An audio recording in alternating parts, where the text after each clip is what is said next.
really up to 22a. And we've been going over this little piece of Gemara on 21b because we wanted to do Rashi and Tosfos. And believe it or not, it is the topic of a lot of discussion in the Poskim in Shulchan Aruch. And this is one of the main sources, or the main source, for the law of Maimed. Maimed is this law about Sukkah, about putting your schach on top of something that is kosher for schach, or something that is not susceptible to impurity. And the question really is, do you really need to be machmir and do it that way? Or can you just put your schach on the typical sukkah that's made out of let's say a stone wall, let's say a metal frame. This law of Maimed, we ourselves saw in the Gemara that the Mishnah had two opinions. We have Rabbi Yehuda and the Tanna Kama. Tanna Kama said no problem with putting the sukkah on top of the bed. The Rabbi Yehuda had a problem. And in Rabbi Yehuda, we had two opinions. And in the two opinions, one opinion said that there's a problem of Maimed. The other opinion didn't even say the problem of Maimed. So we've got, number one, the Tanna Kama, who doesn't seem to agree with this problem. And number two, we've got in Rabbi Yehuda, one of the commentaries of Rabbi Yehuda, one of the explainers of Rabbi Yehuda's reason, also doesn't agree with this Maimed problem. In fact, the Gemara's case was Noat Shbudin Shel Barzel. You have metal poles in the ground, and you put schach on top of them. According to one opinion, it's kosher.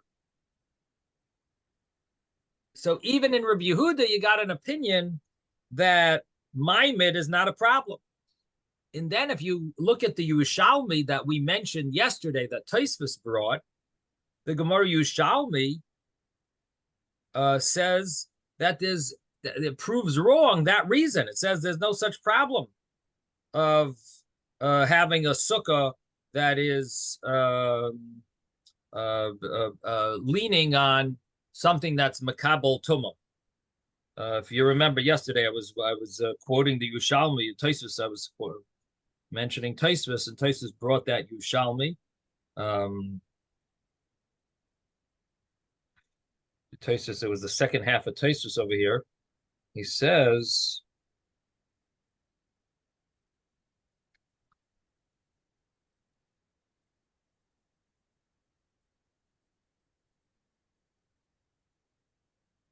less late time. Like the conclusion of the Yerushalmi was that there's not a problem. So it turns out that our Gemara itself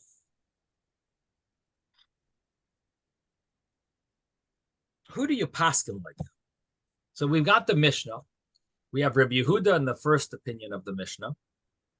Now, Rabbi Yehuda, the way Rashi learned, was following his old opinion about having a sukkah that's keva. It has to be permanent sukkah. That was Rabbi Yehuda's view. We never held of Rabbi Yehuda. In fact, we hold a sukkah can't be more than 20 amas tall, which means that we disagree. We don't paskin like Rabbi Yehuda. Now, if Rabbi Yehuda's following his view about sukkah being a diras keva, then it seems like we shouldn't really follow Rabbi Yehuda. Instead, we should follow the rabbis. That would knock off this whole problem of Maimed. If you follow the rabbis, seemingly there's no reason to be machmir having a Maimed. That means in the olden days, what was the most famous sukkah that in the previous generation? It was that metal frame, I think. The metal frame. People weren't so careful. They stuck the slach right on. You had bamboo poles. They stuck it right on the metal frame. Someone who was a scholar, they knew, we'll put some wood on top. I don't know if everyone was so careful. They probably just stuck it on the. They didn't tell you in the sukkah store you have to put wood. I don't know if they would tell you that. Many of the right. So Maimed, there's good reason not to be so machmir. The halacha should follow the rabbis. First of all, halacha generally follows the rabbis, the majority opinion. Rabbi Yehuda is in Rabbi Yehuda. There was an opinion that there's a problem of Maimed. That's what's holding up the schach has to also be kosher schach. So in Rabbi Yehuda, you have such a view. We don't follow Rabbi Yehuda. And according to Rashi's pshat, besides the majority opinion is against Rabbi Yehuda, in addition to that, you have the fact that Rabbi Yehuda's opinion is based on his other opinion, which we don't follow, which would be another reason not to follow Rabbi Yehuda. Number one, you got majority rabbis. Number two, Rabbi Yehuda's view is based on another view that we don't go by. And so that would be that could be reasons not to follow him. Then you have the Yushalmi, who seems to prove wrong this reason of Maimed. So you got a third reason, seemingly, not to follow this chumrah of Maimed. And however, there is another issue here. And this is something interesting when it comes to halacha, that when the Gemara has a whole discussion about a view, and like, who is this Gemara, this piece of Gemara, this 15 lines of Gemara that we learned on the bottom of 21b, who is it all discussing? It's all of this Gemara is discussing the reason of Reb Yehuda. You have Reb Zera, Reb Abba Bar Mamol, they're all discussing Reb Yehuda. Abaye, they all seem to be discussing Reb Yehuda's view.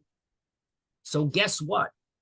When you have a Gemara where the Amoyroim, all the scholars of the Gemara discuss one view of the Mishnah, that is a sign very often that we paskin like that view, believe it or not.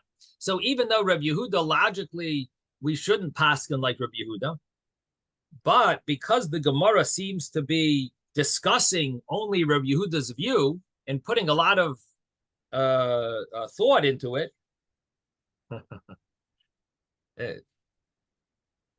because it's putting a lot of thought into Reb Yehuda, so that is a reason why we should paskin like Reb Yehuda. So believe it or not, in the Paiskim, there's a lot of discussion here who to paskin like. Who do you follow? Because the Gemara does seem to imply like we should paskin like Reb Yehuda. The Gemara is discussing only Reb Yehuda's view. So the other issue that's brought up is that it seems like it was common in the Gemara to put schach on top of a stone wall. And stones are not something that are kosher for schach.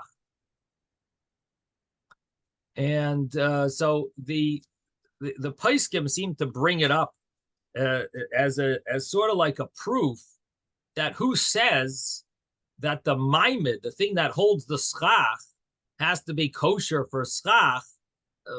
Everyone makes their sukkah out of stones. You put it by a stone wall, and you put your schach on top of the stones.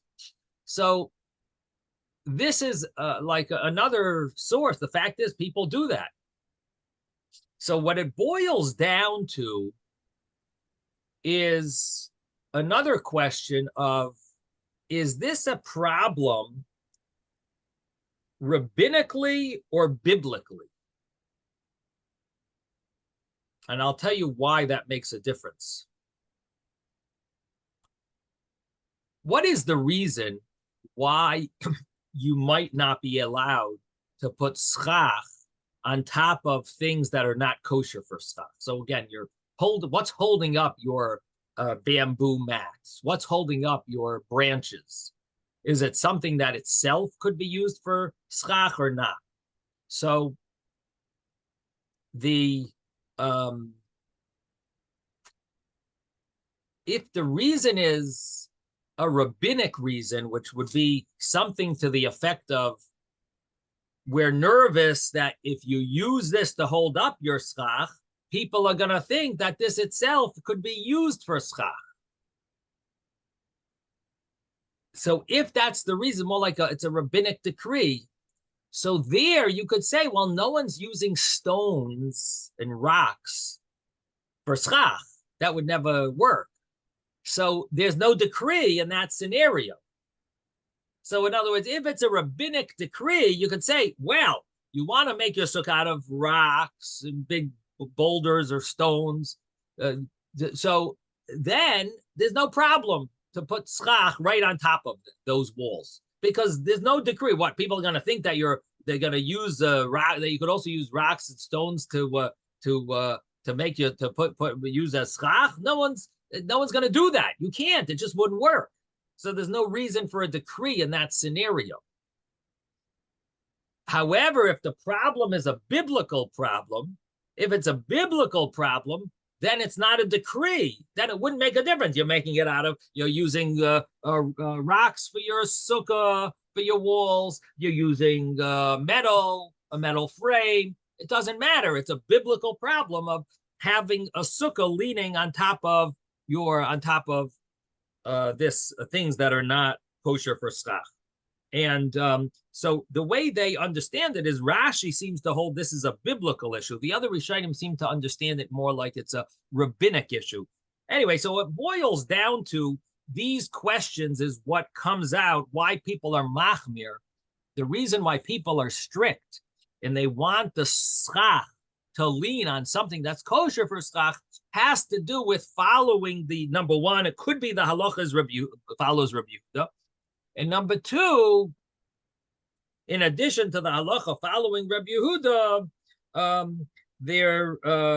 it could be that it's a biblical problem of Maimed. It could be, and even if it's a rabbinic problem of Maimed, there's still reason to be machmer. There are such shitas that seem to follow that it follows Rabbi Yehuda, and therefore people are machmer to put the schach on top of something that's kosher for schach, or on top of something that's not susceptible to impurity. Okay, so anyway, that gives us a little picture of how, number one, how important this Gemara is, and if you want to develop it into halacha, you have to look at each of the reasons and what ends up. According to Rashi, what's the final halacha? According to Tosfos, what would the final halacha be? It would seem that according to Rashi, the final halacha would follow the rabbis. According to Tosfos, now again, we learned Tosfos yesterday, and I did want to talk about what the understanding of Tosfos, because we did leave off with a question, and I did see that the Rashi answers it, and this also makes it a little more interesting. Basically, the way we explained the Gemara yesterday, according to Tosfos, was that you place your sukkah, you place your schach on top of these bedboards. And the problem was, according to one opinion in the Gemara, that it's ein la keva, which meant that there's not 10 handbreadths of space between the bed and the schach. This was the interpretation that we said yesterday. This is Tosfos' understanding. It's based on Yerushalmi, that it's a very small, it's called a dira srucha. It's a very uncomfortable and unsatisfactory dwelling, because it's low, very low. There's not 10 handbreadths from the bed to the schach, and therefore your sukkah, according to Rabbi Yehuda, would be invalid. Now,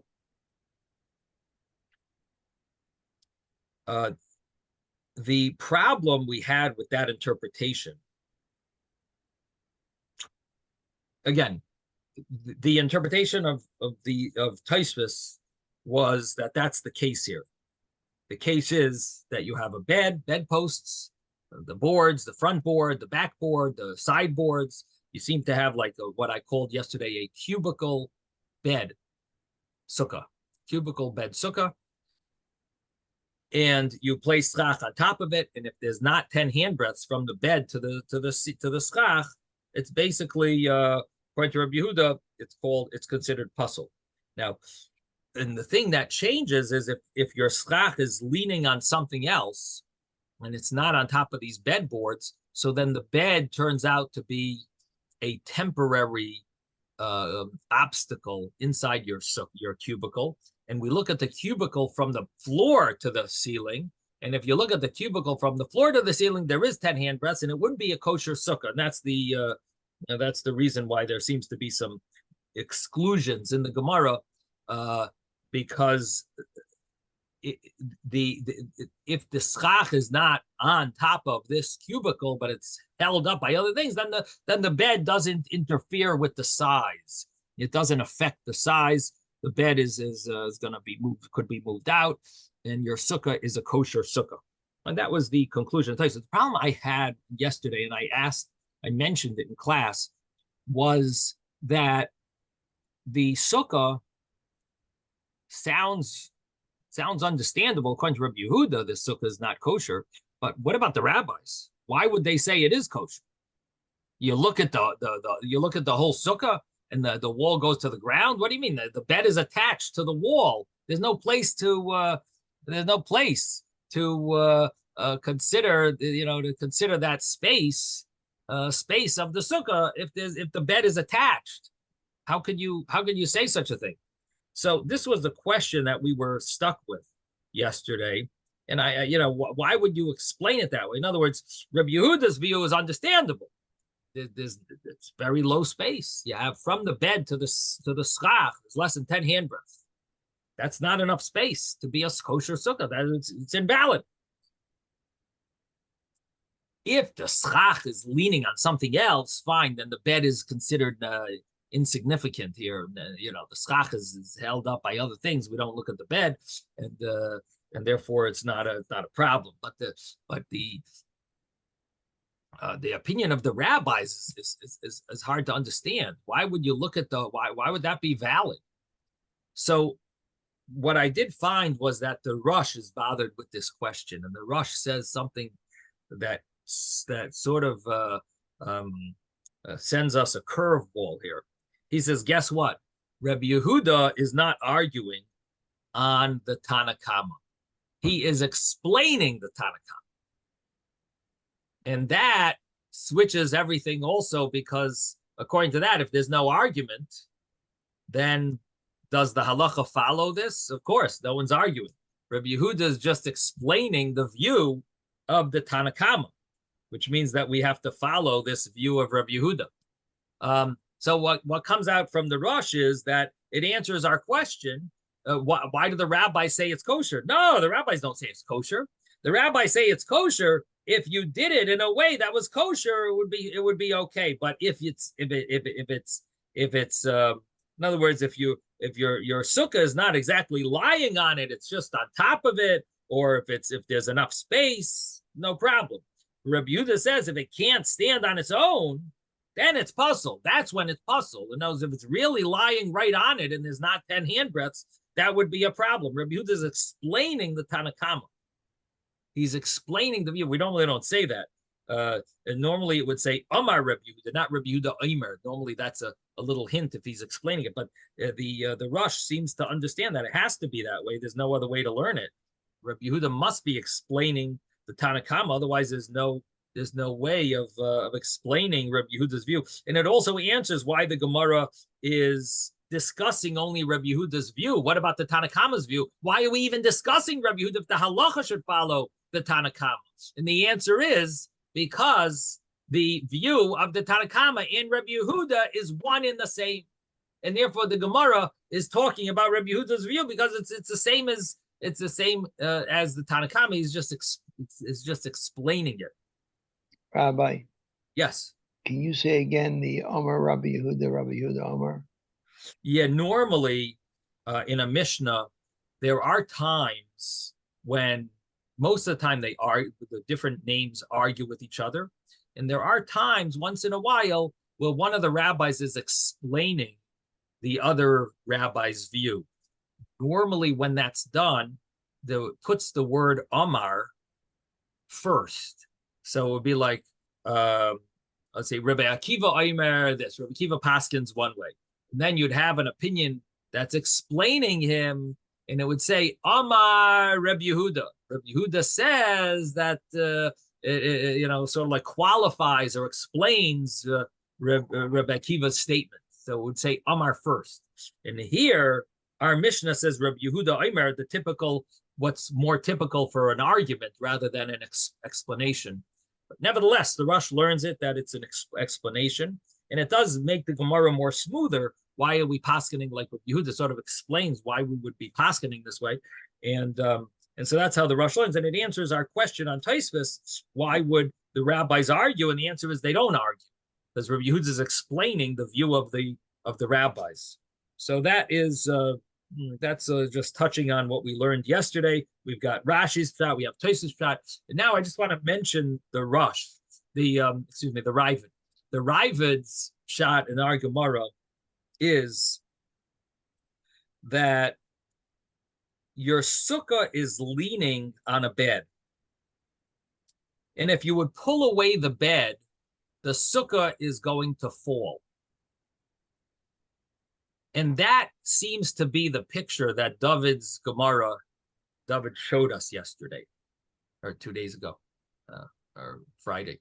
The picture was, you have a bed, there's a sukkah that two of its legs are leaning on that bed. If you pull away the bed, the sukkah is going to fall, and therefore Reb Yehuda holds that's not considered a kosher sukkah because beds do get moved. And so he has the picture there with two of the legs of the sukkah are basically leaning on the bed. Now, the first opinion, the rabbi's view, according to this Ravid understanding, the rabbis do argue on Rabbi Yehuda, not like the Rush that I just said. And the rabbis would hold, well, at least while the bed is there, it would be a kosher sukkah, because it's not like the wind where a wind will blow it down. It's sturdy now. When you take away the bed, then we'll deal with it. But at the moment, it's considered a kosher sukkah, and that would be the opinion of the rabbis, that it's a solid sukkah. And the opinion of this opinion of the Ravid then is explained in the Gemara further, that either ein la keva or it's ma'imid b'davar hamakabel tuma. So ein la keva is basically what we explained. Ein la keva, it's not permanent. It's going to might be pulled away the bed. It'll fall apart. It'll fall down. And ma'imid b'davar hamakabel tuma is that you're relying, it's leaning on something that's susceptible to impurity, and it's relying on it in order to be kosher, and that would be a problem. And then the Gemara said, what would the difference be? The difference would be if you have these shpudin shel barzel, if you have these iron poles, and that's what's holding it up. So it's being held up by iron poles, then it's not a problem, because it's the schach is solid and it's not leaning on a bed.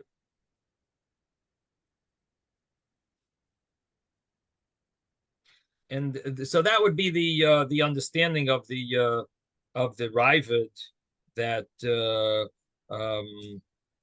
that seems to be that picture that that David had shown us. Okay, I think that sort of wraps up this discussion. And what comes out is that this opinion of Maimid, of the problem of Maimid, is not such a definite problem. Of course, we're Machmir, we try to put the schach on top of something that's kosher, but there's definitely room to be lenient in case of need, or it seems like there's I don't know in Shulchan Aruch if it even brings this specific law. Of course, the commentaries, maybe Mishnah Berurah and the other, but in the actual Shulchan Aruch, I don't have a Shulchan Aruch in front of me, but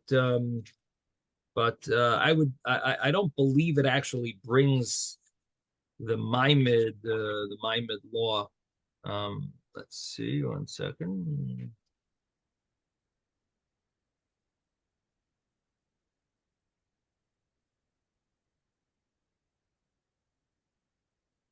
Yeah.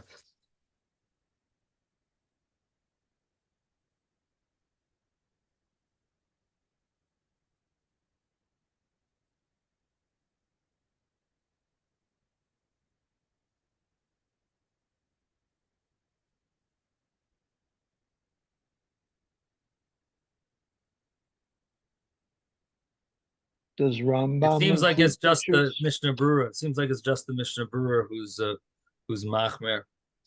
Does the Rambam bring it? So also, I don't have. I'm saying, does the Rambam bring pictures? Does the Rambam bring pictures? What do you mean?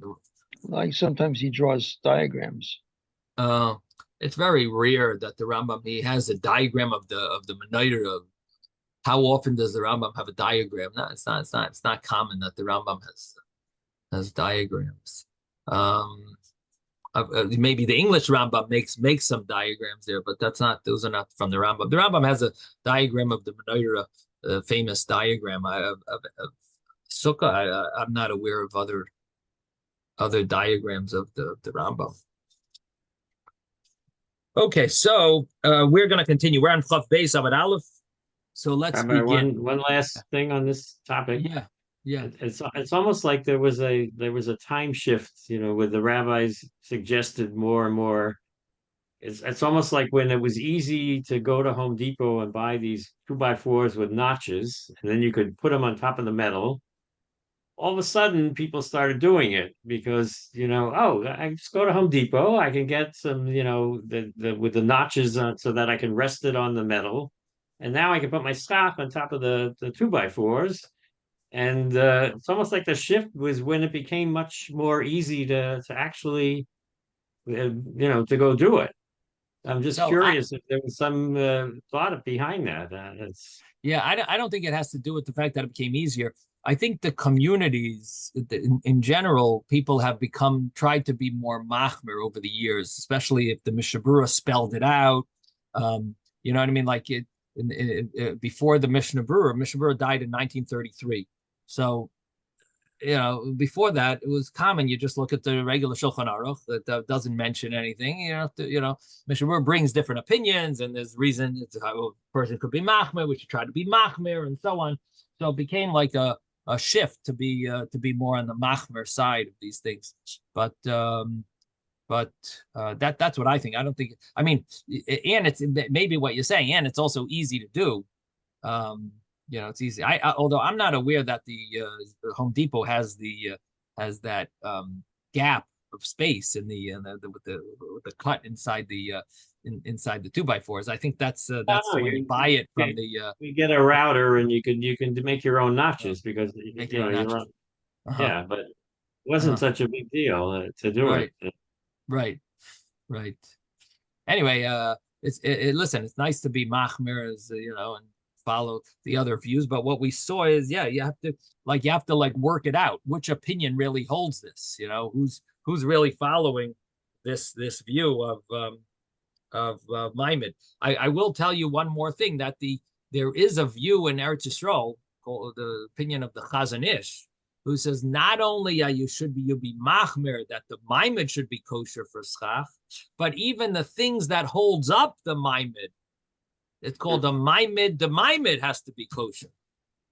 That's a very, very machmer, very strict view that doesn't seem to be accepted at all. I mean, that's going overboard.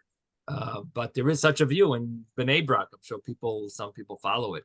I'm just saying, like, how could you? What does that mean? That you should have one board and then another board on top of that board, and then you have the schach on top of it? Like, What if your wall is made out of wood? In other words, you take your wall is made out yeah, of wood. fine. If you fine, that's fine. But what about all the sukkahs that are made out of metal? And in Eretz Yisrael, I think wood is hard to come by. I don't know. They don't seem to Very, use yeah, that much very hard. wood Yeah, in Israel, much hard. because I always remember seeing when they build houses there, they've got the oldest wood that they're using to build. You think, you want to make sure that the house comes out straight. You'd use like new pieces of 2x4s to hold the cement. They've got the wood that's been used for the last 15 years and warped and who knows what. And they're using that to shape the cement. So I'm guessing that a lot of people probably use metal in Eretz Yisrael. So if so, yeah, how do you fulfill that chumrah? Maimed. Rabbi? Yes. Uh, Well, Moshe, I just mean, 1 second, actually. Moshe, just 1 second. Mordechai had his hand up. Yeah, Mordechai. Yeah, I mean, the Rambam sometimes has pictures like, like of the menorah. The menorah, right? But Right. what else besides that?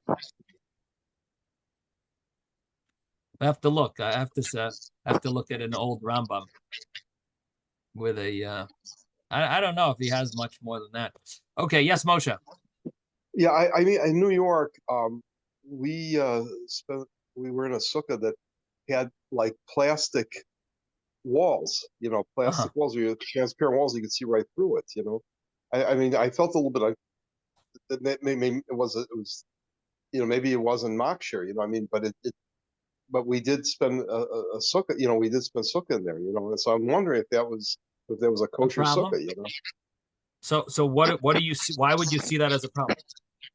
Why would I you don't see that know. as a problem just because it's see-through? That well, at least we haven't learned so much a problem lately about it. We did talk about an issue a while ago about a sukkah that you're uncomfortable to sleep in. If it's not fit for sleeping, are you allowed to eat in it? And if it's fully exposed to the public, that could be a problem. Maybe the fact that it would be unusable for sleeping, and that would really depend on if it's in the front of the house or in the back of the house. That it's if it's see-through. But even so, it's not. I'm not 100% sure that it's a problem, especially because it's a machlekes among the poskim. If a sukkah needs to be usable for sleeping. Number two, what does it mean usable for sleeping? Just because it's uncomfortable for some people, does that make it unusable for sleeping? So it's not so simple to say it's a problem. I definitely be leaning to say that it's fine. What were you thinking of, Moshe? Why were you thinking that it's a problem? Well, I don't know, because of that, exactly. Because you can't. How can a person sleep in it if people can see right through it? That's another issue. Right, so it's a little uncomfortable. I mean, you could sleep in it, but it'd be a little uncomfortable. Anyway, it depends. Was it in the front of the house or in the back of the house? It was in the back of the house. It was So then there's much more reason why it should be fine. Yeah. It just shouldn't be a problem. Okay, very good. Okay, so let's continue. So we are on Daf Chaf Beis Amud Aleph. We're on page 22a. And we're learning a new Mishnah over here. Sukkah Hamaduvlelis. The Mishnah uses this word that the Gemara is going to have two opinions what it means, but it's a sukkah that's something to do with the schach. The schach is meduvlo. We'll soon see. And the Mishnah adds another thing, Vishatzilsa meruba mechamsa. And its sail, its shade, is more than its sunlight, has more shade than sunlight. There's a question in the Gemara if this is the second case or this is part of that case. It's meduvlo, but its sail, its shade is more than its sunlight. So again, we don't know yet what meduvlo means, and we also don't know if this is one case or two cases, but some type of a issue with the sukkah, with the schach and the shade, and the Mishnah says kshera, it is kosher.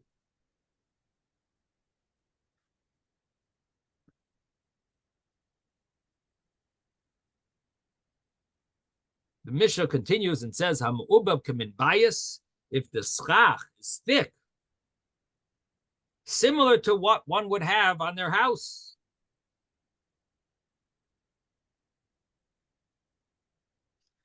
and it's thick, even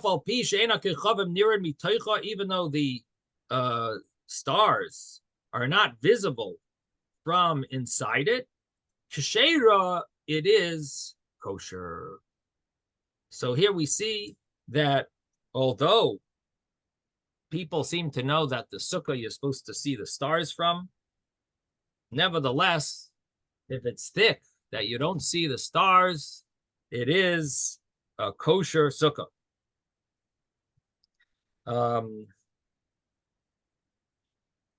The Mishnah seems to be emphasizing this idea that a person might think that if you could use such thick schach, you might be able to use the roof of your house, and the Mishnah is coming to tell you that it's not a problem. It's kosher. This sukkah, even though it's similar to one's house, a very thick schach, nevertheless, it's going to be kosher. Okay.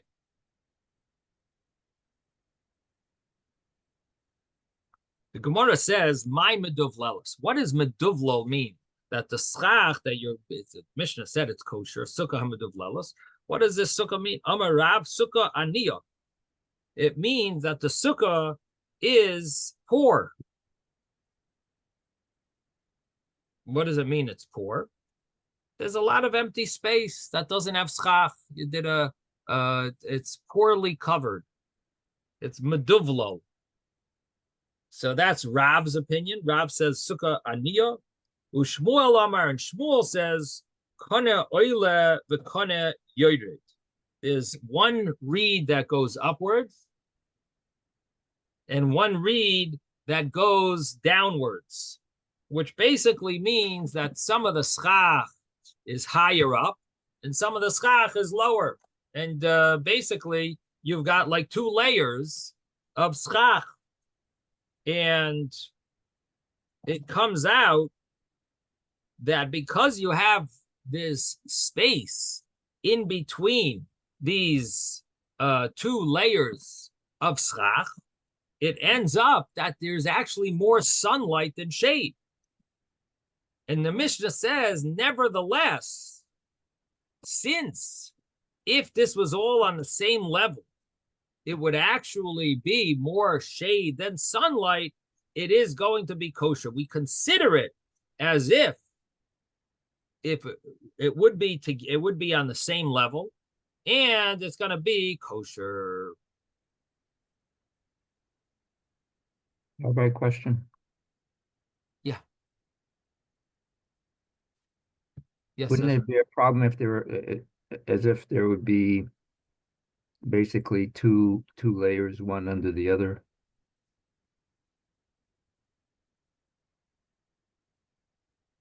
So you're saying, why isn't this a problem? That's what you're asking. It should be a problem, and the reason why you want to say it's a problem is because it's like sukkah tachas a sukkah. Is that what basically? What are you basing it on? One roof under another roof. Right, sukkah tachas a sukkah. So if you remember there, we mentioned that it has to be, in order to really be puzzled, the understanding there was it has to be like a real sukkah above it. It had to be like either a tefach space or 4 tefachim or a 10 tefachim. So here we'll soon see the size. We don't yet know the size. We'll soon be discussing the size in a few lines. But until you know the size, so we can't really ask such a question. Soon you'll be able to ask that question soon. But in the meantime, it's a little premature, and so that's one thing. The other thing would be that a sukkah under another sukkah seemingly would be where the other sukkah has walls to it. That would seemingly be the scenario where there are at least some walls to it. And then we would say, oh, you got a sukkah under a sukkah. If there's 0 walls to it, I'm not sure if that would be, if you would call that a sukkah tach sukkah. At least in thought. Well, maybe we'll see in our Gemara if how that's how that expresses itself in halacha with the extra schach. That's not exactly on the same level. We'll soon see how the Gemara. But I'm just saying, like from the thinking of that Gemara, you would normally think that the case of sukkah under a sukkah would be that it has walls and it has some type of space, either a tefach, a 3 tefachim, or a 4 tefachim, or 10 tefachim. That was the discussion there in the other case. What do you mean? But I'm not talking about as one sukkah under another sukkah. I'm talking about, if you remember, we discussed the case of a bed that has a canopy on top, which is underneath the schach, and we said that there's a problem with that canopy, because that canopy might in fact be considered as an impediment to the schach that's above it. So here I'm asking the same kind of question, with the schach going down, if there's enough of it, it might produce an equivalent roof that's underneath the other roof, and then there's a spacing between the two because of the way the schach, one is going up and one is going down. So you're wondering if you would call this like an oihel and not be considered to be in the sukkah, because you're really in an oihel that's separate from the sukkah to some extent, or you're comparing it to the beginning of the Masechta, where you have putting a screen under the schach. That's what you're thinking of. But the screen under the schach was not kosher. That was like a non-kosher schach. That case was not where the screen is something kosher for schach. That case was the screen was something that was invalid for schach. Here, everything is valid for schach. But anyway, these are good thoughts to come up. Let's, of course, we'll go through the Gemara. We'll see how the Gemara develops this issue, and we'll see how much space there is. So let's go a little further. Definitely good questions and good the insights that we'll have to deal with. Okay, so the Gemara says, what is muduvlela? So we have an argument between Rav and Shmuel. Rav holds that it means that the schach is very minimal, very minimal schach, and you have a lot of empty space. Now, of course, there aren't 3 handbreadths of empty space, because 3 handbreadths of empty space that would go all along the entire sukkah would basically break the sukkah in half. It would make it invalid. So we're not dealing with that amount of empty space, but there's definitely a lot of empty space. This is a muduvleles. It's a sukkah aniyah. It's poor. It has poor amount of schach. It is the Mishnah says that it's kosher, but it's very minimal schach. Shmuel says it's kind of oilav, kind of yered. Again, the Mishnah says it's kosher, but there's some type of issue here that we're going to have to figure out exactly what the case is. But there's some of the schach is above, some of the schach is below, and the way we understood it was that the real problem that the Mishnah is telling us is not a problem. The problem that we would think is a problem, according to Shmuel's way, is that it's actually more sunlight than shade. So there's more sunlight than shade, and that seemingly should be a major problem. And the understanding that I explained was based on Rashi. Rashi says that we consider it as if they're all equal, and we consider it as if there's more shade than sunlight. That's an interesting law.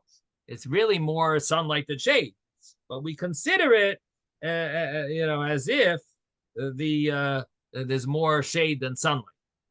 Okay, so And then the Gemara says, now the Mishnah had said about this other case of shade, there's more shade than sunlight. What does that, how does that fit in? And of course that's kosher. What's the question? If it's more shade than sunlight, isn't that obvious that that's kosher? So we're going to be dealing with that as well. So what does the Gemara continue? The Gemara says, Rav Tani Choda, Ushmuel Tani Tarti. Rav learns that this is one case, and Shmuel learns that this is really two cases in the Mishnah. Why does Rav say that it's one case? Because Rav says that we're dealing with a sukkah that has very little schach, but it still says but it still has more shade than sunlight. So Rav Tani Chad, Rav learns that this is one case in the Mishnah, not two. The sukkah meduvleles, my meduvleles, meduldeles. And what does it mean meduvleles? It means meduldal dal, poor, and it's poor with regard to how much schach it has, and therefore, but the Mishnah has to add shetzilsa meruba mechamso, that the sukkah is more shade than sunlight. Kshera, and the Mishnah says it's kosher. Ushmuel tani tarti, and Shmuel learns that this is two cases. My meduvleles mivul beles. What does it mean, miduvlelis, which seems to be a word that people are not exactly familiar with, or it's unclear what it means. And Shmuel says it's mivulbal. That's what miduvlelis means, from the word mivulbal. Mivulbal means confused. It's all mishkababbled. And so He it's says mivulbal. he uses the word disordered. Disordered, yeah, that's thank you. What So did, it's what did you say? mishkababbled. It's a common word with kids, but basically all mixed, all disorganized, mixed together. So or not, I shouldn't say mixed together, because then it sounds like the schach is all mixed, is all joined together. No, it's all disorderly. So the schach is disorderly. Thank you, David, for that word. So tarti. So the way Shmuel is learning, it's really tarti kotani. It's really two cases. Sukkah mivol belas. The sukkah is disorderly because you have the schach, some of going above, some below, and that's kshera. And also v'tzilsa meruba mechamsa is kshera. And also a sukkah that has more shade than sunlight, that is also going to be that's also going to be kosher. Now,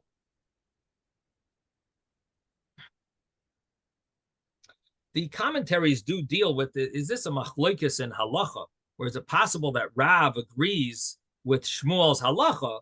He's just understanding the Mishnah to mean something different. So the Ritva, the Ran, they mentioned that it seems that maybe we don't know that Rav really argues about this. Could be Rav agrees that this type of sukkah could be a kosher sukkah. Anyway, the Gemara says, Amar Abaye, Abaye says, Loi Shanu, it was not taught, Ella she'ein bein zelazeh shleisha tfachim. It was not taught about this sukkah being kosher only in a case that between the upper schach and the lower schach, there is less than 3 handbreadths. And because there's less than 3 handbreadths, the sukkah is considered that it's more shade than sunlight because of the schach, and it's kosher. And it's based on the law of lavud, that any space that's less than 3 handbreadths is considered lavud, which is a halacha l'Moshe Sinai. And therefore it's going to be a kosher sukkah. Aval yesh bein zelozeh shloisha tefachim. But what would happen? This schach, which is some of it is above and some of it is below, it is more than 3 handbreadths of empty space. So then, and the problem is that your sukkah has more sunlight than shade. Psula, it'll be possible, it will be invalid. And the problem, the understanding is, so what is specifically the problem? This gets a little into Ezra, what Ezra was getting at before about, what could the problem be? And is this an issue? Is this, is this a separation of this, of something interrupting between your sukkah and you, or is something, blocking your schach to be considered schach because it's not really shading you. So the understanding is that because there's 3 hand breaths in between the 2 schachs, so the problem that at least the way we're explaining it, the problem is that it's more shade than sunlight. That's the problem. In other words, we don't really have to deal with the other issues of a sukkah with 2 schachs and things like that. Here, you simply have, we wanted to somehow come out with some excuse. We were looking for some solution to say, even though it's more sunlight than shade, it's kosher. And we came up with one. It's called Lavud. Because Lavud, they're so close together, less than 3 hand breaths, we could consider them as if they're intertwined. And therefore, we consider the upper schach as if it actually is pulled down to the lower schach. And therefore, in this imaginary world of Lavud, in this imaginary spiritual law, we actually have more shade than sunlight. In other words, based on that imagination, the schach is causing, not that you have more shade, but the schach is causing, or has the potential, it should be causing more shade than sunlight. That's enough schach. You have enough schach because the schach is officially capable of giving more shade than sunlight. The problem is, if it's more than 3 hand breaths, then you don't have this solution, and you're stuck with the original problem of having more sunlight than shade. Yes, Ezra. Yeah, now I just looked up because the word sounded like devela, which is a fig tape. But then right below that, the alkali says duvlal means thinned out. Thinned out. Interesting. In modern Hebrew. That's a modern Hebrew. Yeah. Duvlal means thinned out. Duvlal. Interesting. So that fits with Rav. Yeah. So it's the problem is that there's 2 words that are similar to this Mishnah, meduvlal. One is the word dal, but you got an extra base. The other word is mevulbal, but then you have a dalet. So both of these similar etymologies are sort of like complicated problems, because on the one hand, the mevulbal would be just base lamed, and the dalet doesn't fit there, and in dal the base doesn't fit there. So that's why I guess the Gemara has an argument how to translate it. But anyway, thank you, Ezra, for for looking it up. Yes, David. Could I share a screen of an explanation? Sure, but the thing is, we didn't do Rava yet. Is this okay? Is it explaining Abaye, or should we do Rava first? I'm not sure. I'll give a look. Okay.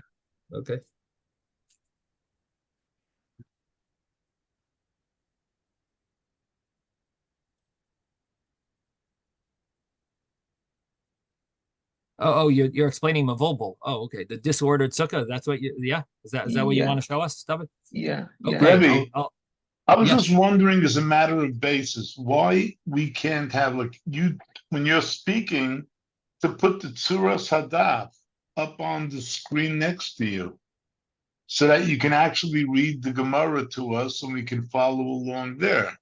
On the screen? On the screen, yeah. You'll always be on my screen. You'll be a little box on my screen instead of the whole screen. But you'll have the Gemara there if you want for us to follow. Or I know sometimes I don't have the Gemara handy, or that I'm sitting there, and I would definitely focus more if I don't know. I'm sorry. Yeah, it's an idea. If people would like that, so you would like that, Ezra, Isaac. Okay. Anyone else feel they want that? Is that good? I mean, it adds a lot of whatchamacallit, just when I download the shiurim, it just takes extra long because when you have these pictures, it does take it like a little headache for me afterwards because No. it takes Okay, much forget it. longer. It's like instead of 200 megabytes, it becomes like gigabytes every time. So that would be a reason not to. But if people want it, I'll do it. Anyone else would like to have the and would you like it to be with the English? So I'll pay the $10, I guess, and get the art scroll online, and then I could do that, or the Steinsaltz. We could do it online if people want that. Is that beneficial to anyone else? I would right, contribute. I'll I would consider it. contribute to the Steinsaltz.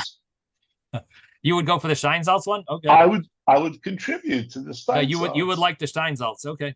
Okay, fine. Only because I already have the art scroll. It's a Right. personal thing, right? And Okay. they No, do if have you're the one nice who wants it, then pictures. we should. They have if you're nice the one who- pictures. They have nice diagrams. They get off. I like it, but I already own the art scroll. That's the only reason why. Okay, no problem. Okay. All right. Well, let me see if we could pull it off if it's not too much of a headache. Okay. So the David is showing us the discussion here about the disordered sukkah mivul belas. The commentaries and halachic authorities, Rid and others, discuss the possibility that in this disordered sukkah that Shmuel deems fit, the shade is greater than the sunlight.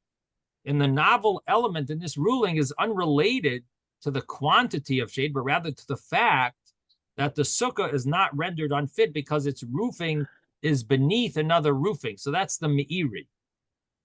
Most commentaries, however, agree with Rashi that this is referring to a disordered sukkah in which the sunlight is greater than the shade, when the sunlight penetrates the roofing, but when the sunlight is directly overhead, the shade is greater than the sunlight, and this is the explanation that appears in the Jerusalem Talmud as well. So thank you, David, because what you're bringing here is two important points. And one is that if the sun is above the schach that's disordered, so you have, let's say, some schach, every other, let's say, every other board or every other bamboo is lower, and every other one is higher. So you got bamboos here, bamboo here, bamboo here. Each one is so what ends up happening is if the sun is exactly on top, then it ends up being more shade than sunlight, because it doesn't matter the height of the schach, you will have the shade. The problem is if the sun is on the side, then you have more sunlight than shade. So that's one point. The other point is he brings this a commentary of the Meiri, which is not the common understanding, and that's the fact that it's a roofing beneath another roofing. Okay, we're going to stop here. Thank you, David. Sei gesund, everyone. Have a wonderful day. Thank you, Rebbe. Thank you, Rabbi. Have a good day, everybody.